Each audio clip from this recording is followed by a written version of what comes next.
ሰላም ጤና ይስጥልን። በመላው ዓለም የምትገኙ የተወደዳችሁ የሮሃ ቲቪ ተከታታዮች የሐምሌ 16 2018 ዓ.ም የረፋድ ዜናዎችን ይዘንላችሁ ቀርበናል። አፋብን የተበተነውን የአማራ ትጥቅ ትግል ሽክፍ አድርገው በመጠርነፍ አንድነቱን አስጠብቆ እየተጓዘ መሆኑ ተገልጿል። ፋኖ ስለ ኢሃፓ ምላሽ ሰጥቷል። ሰሙታላችሁ። ብልጽግና እየመራ ያለው የምክክር ኮሚሽን ጉባኤ አብይን ፕሬዚዳንት በሚያደርገው አጀንዳ ላይ እየተወያየ ነው ተብሏል። በአባይ ጊዮን ቅድስት አርሴማ አንድነት ገዳም ላይ ትናንት ጠዋት የድሮን ጥቃት ተፈጽሞ ምግብ ሲያዘጋጁ የነበሩ እናቶች ተገድለዋል።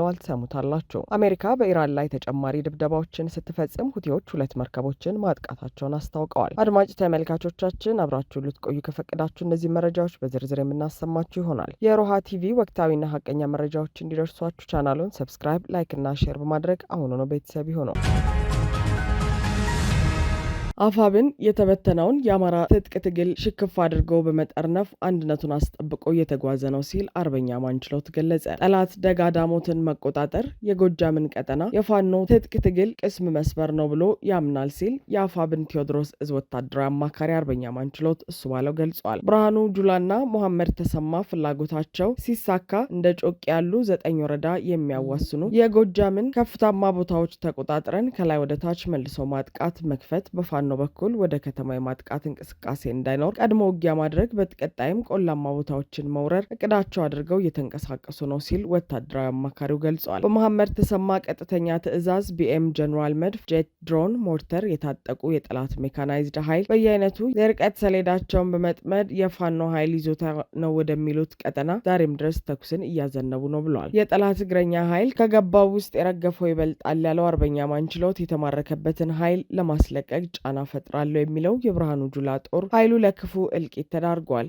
በደጋዳሞት ብቻ በ4 ክረምት ውስጥ ከ13 ጊዜ በላይ ሙሉ የድምሰሳ ታሪክን የተከናነበው የጠላት ኃይል ፈረስ ቤት መግባት አስፈንጥዞታል ሲልም አክሏል። ይህን ወራሪ ኃይል አዛብተን መበተን ደምስሰን በመማረክ ተገፎ የመጣ ዓላማ አልባ መሆኑን እናሳየዋለን እናደርገዋለንም በማለትም ነው ያስረዳው። በሌላ ጎኑ ደግሞ የጠላት ኃይል ፈንጠዝያ የዘነቡብን ሮኬቶች የተወነጨፉ ቅንቡላዎች ሁሉ ፋኖ አሁን ለደረሰበት አስተማማኝ ቁመና ከበቂ በላይ ማሳያ ናቸው ብሏል። እየለቃቀም ነው የተባለው ስውሩ ጦር እጅ ሰጡን ተብሎ የደነቆርንበት መንፈስ የሆነ ጦር በምን አይነት ቁመና ላይ ለመገኘቱ ሰሞንኛው የጠላት ዘመቻ ምስክር ነው ሲል ስላለው ሁኔታ ይገልጻል። በክላሽ ያልተበተነው ኢመደበኛ ኃይል በቢኤም የማይፈርሰው በመድፍ የማይበረግገው በድሮን የማይደናበር አቅምን መገንባቱንም አንስቷል።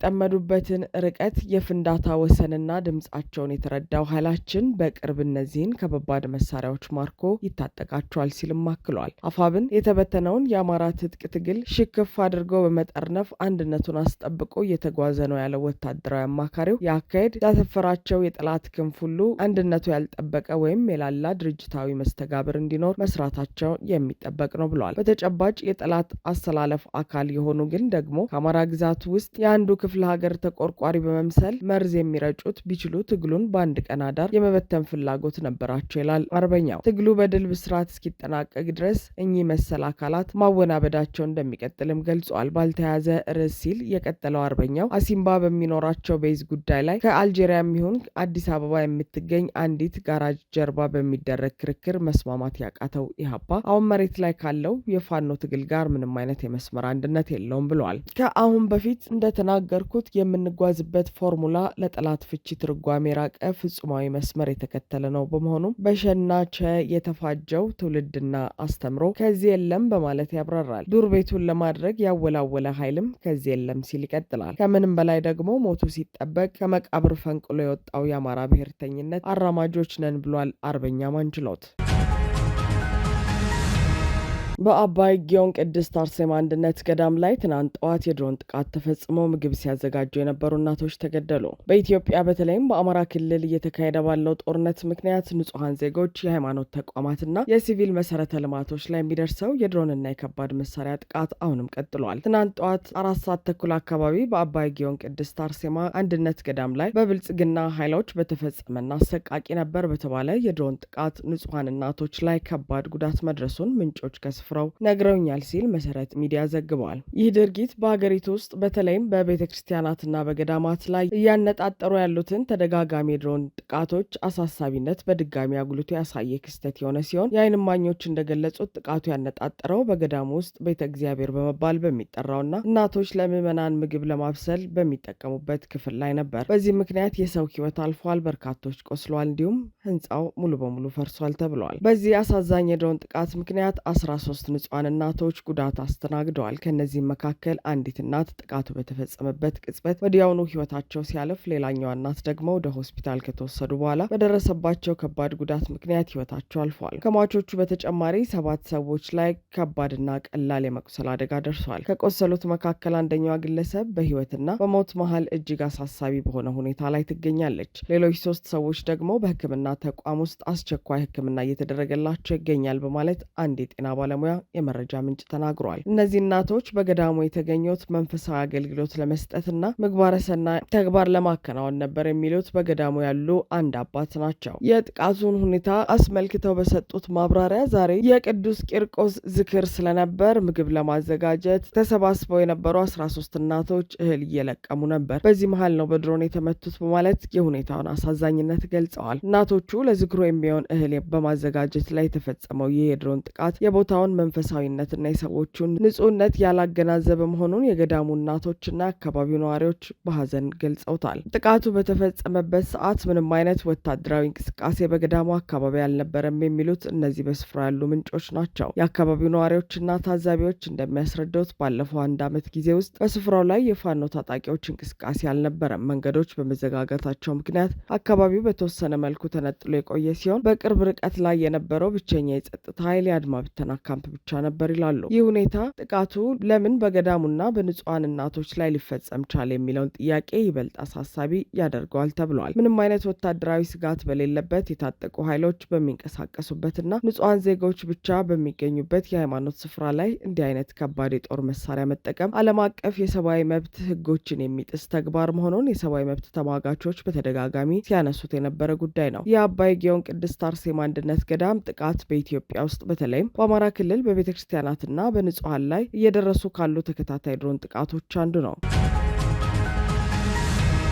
ብልጽግና እየመራ ያለው የምክክር ኮሚሽን ጉባኤ አብይን ፕሬዚዳንት በሚያደርገው አጀንዳ ላይ እየተወያየ ነው ተባለ። አብይን ፕሬዚዳንት ከማድረግና አዲስ አበባን ወደ ኦሮሚያ ከማካተት የዘለለ ግብ የሌለው የምክክር ጉባኤ በብልጽግና ካድሬዎች አወያይነትና ተወያይነት ቀጥሏል። ህዝብ በድሮን እየተጨፈጨፈ ብልጽግና እድሜውን የሚያሳጥረውን አዲስ ጦርነት እየቀሰቀሰ ባለበት ወቅት እነ መስፍን አርአያ ምክክር በሚል ሰበብ አብይን ፕሬዚዳንት አድርገው አዲስ አበባን ለኦሮሚያ ሊሰጡ ነው። ይህ የመስፍን አርአያ ቡድን ከብልጽግና ብሎ ለምክክር ካቀረባቸው አጀንዳዎች ውስጥ አንዱ በሆነው የመንግስት አደረጃጀት ቅርጽ፣ የፖለቲካ ስርዓት፣ የፖለቲካ ውክልናና የምርጫ ስርዓት አጀንዳ ውስጥ የተካተተው የመንግስት አደረጃጀት አስተዳደር ስርዓት አይነት ንዑስ አጀንዳ ለኢትዮጵያ ቀጣይ መንግስት ስርዓት 3 አማራጮችን አስቀምጧል። አህዳዊ፣ ፌዴራላዊና ኮንፌዴራላዊ የሚሉት አማራጮች ለተመካካሪዎች በቀረበው የሀገራዊ ምክክር አጀንዳዎች የውይይት መሪ ጥያቄዎች ሰነድ ላይ ተቀምጠዋል። ተመካካሪዎች የፌዴራል ስርዓትን ምርጫቸው የሚያደርጉ ከሆነ አሁን ያለው የፌዴራል ስርዓት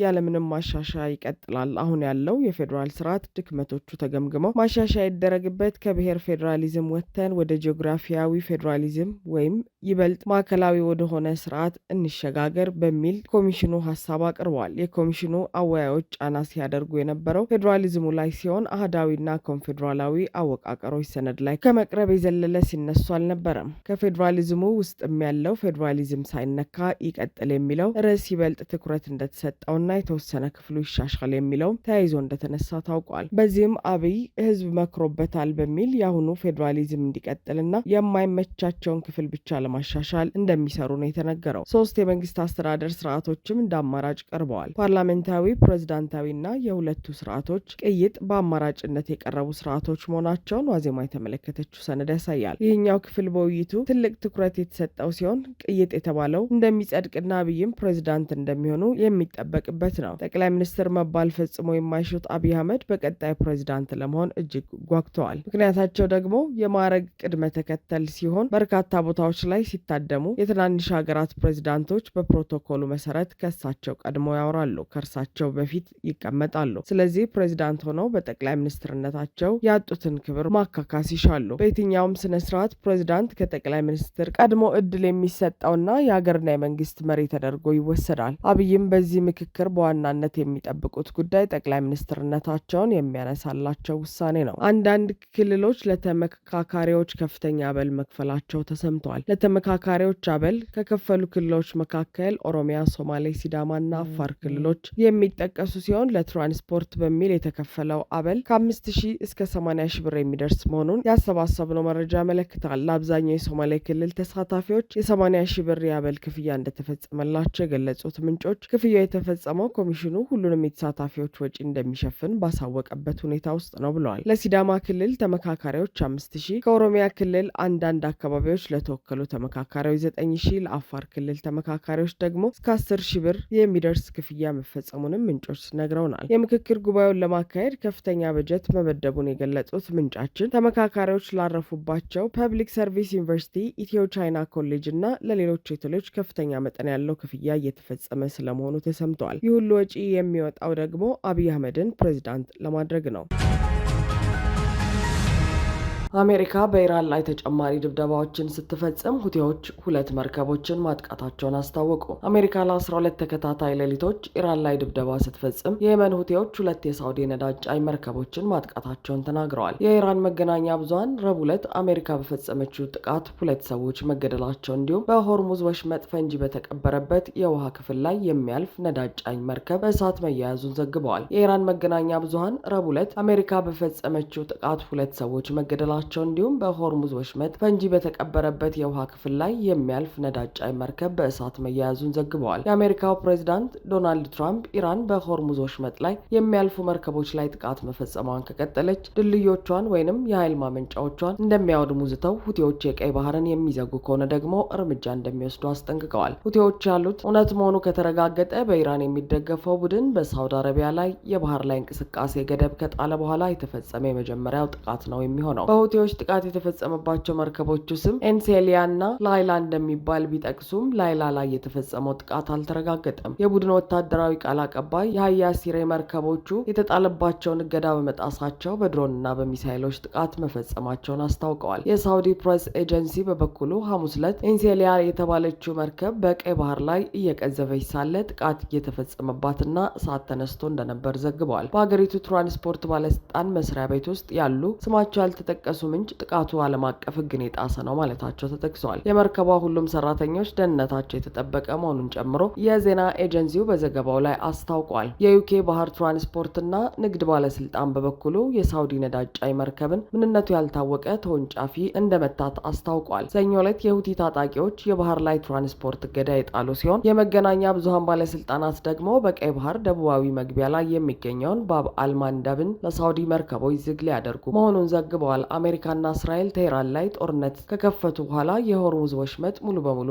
በመዘጋቱ ቀይ ባህር ቁልፍ የነዳጅ መተላለፊያ በመሆን እያገለገለ ነው። የሁቲ አማጽያን በቀይ ባህር ላይ የሚደረገውን የመርከቦች እንቅስቃሴ ማወካቸውን ተከትሎ ዓለም አቀፍ የነዳጅ ዋጋ ላይ ከፍተኛ ጭማሪ መታየት ጀምረዋል። ሰኞ ዕለት እገዳው ከተጣለ ጊዜ አንስቶ 9 ነዳጅ ጫኝ መርከቦች ወደ የመን ሲቃረቡ ወደ መጡበት ለመመለስ ተገደዋል። ቃል አቀባዩ ሲሬ በግምት 10 መርከቦች እንዲያፈገፍጉና እንዲመለሱ ማድረግ ችለናል ሲሉ ተናግረዋል። የጤና ሚኒስትሩ ሆሴን ኬርማንፑር የአሜሪካ ጥቃት በሀገራቸው ዜጎች ላይ ያደረሰውን ጉዳት በተመለከተ በኤክስ የማህበራዊ ትስስር ገጽ ላይ አስፍረዋል። ሚኒስትሩ ተገደሉ ካሏቸው ሰዎች በተጨማሪ 592 ሰዎች ጉዳት እንደደረሰባቸው ያመለከቱ ሲሆን ነገር ግን በጥቃቶቹ የተገደሉትና ጉዳት የደረሰባቸው ሰዎች ወታደሮች ወይም ሲቪሎች መሆናቸውን አልጠቀሱም። የአሜሪካ መገናኛ ብዙሃን እንደዘገቡት ባለፈው የካቲት ወር አሜሪካና እስራኤል ከኢራን ጋር ጦርነት ከጀመሩበት ጊዜ አንስቶ ቢያንስ 18 የአሜሪካ ወታደሮች ተገድለዋል። ብለዋል። ከቀናት በፊት የአሜሪካንን ጥቃት ተከትሎ ኢራን በዮርዳኖስ በሚገኝ የአሜሪካ ጦር ሰፈር ላይ የሚሳኤል ጥቃት መፈጸሟን አሜሪካ አረጋግጣለች። ሞዋፍቃቲ አልሱልቲ በተባለው ጦር ሰፈር ላይ በተፈጸመው በዚህ ጥቃትም 3 ወታደሮቿ ተገድለውባታል። አራተኛው ወታደሯ ደግሞ ኢራቅ ኤርቢል ውስጥ አንድ ጥቃት ፈጻሚ ኢራን ድሮን እንዲፈነዳ በተደረገበት ጊዜ ህይወቱ ማለፉ ተገልጿል። አሜሪካ በኢራን ላይ ለምትፈጽማቸው ጥቃቶች ኢራን በዮርዳኖስ፣ በኩዌትና በባህሬን ውስጥ በሚገኙ የአሜሪካ ጦር ሰፈሮችና ወታደራዊ ተቋማት ላይ የአጸፋ እርምጃ እየወሰደች ነው። አድማጭ ተመልካቾቻችን የሰዓቱ የሮሃ ቲቪ ዜናዎች የተከታተላችኋቸውን ይመስሉ ነበር። አብራችሁን ስለነበራችሁ ከልብ እናመሰግናለን። ሰላም።